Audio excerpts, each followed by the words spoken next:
Hi, so this video is about how I got my first internship in Starbucks.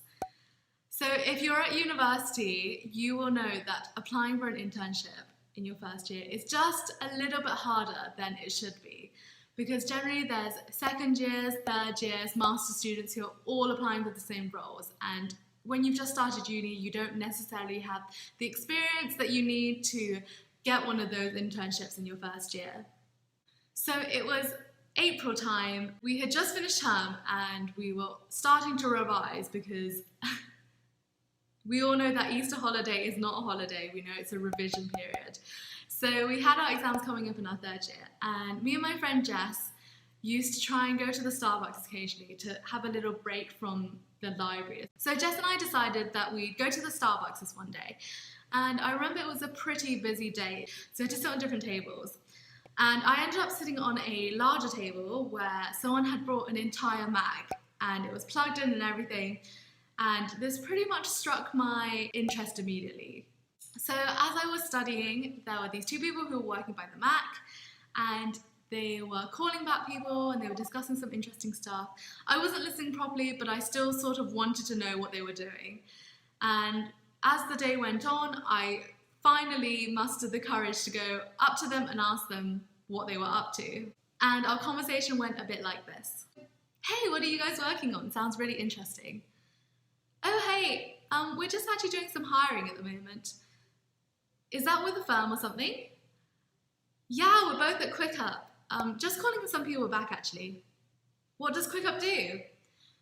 We do on-demand delivery, but for anything. So like a food delivery, but you can get anything delivered, including food. I'm Steph, by the way.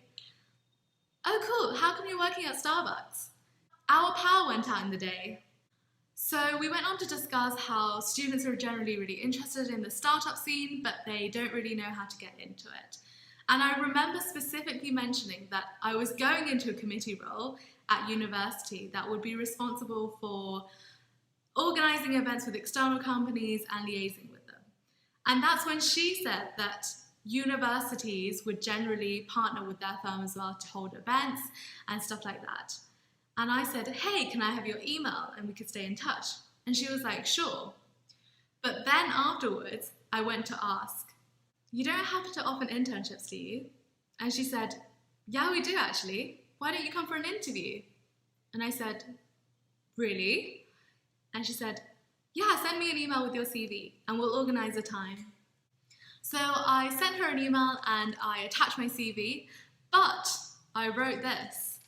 I realise I may not have the necessary skills that would be required for that of an internship, which retrospectively I actually do not recommend. I think that you should definitely show where your value is and what you can bring to a firm.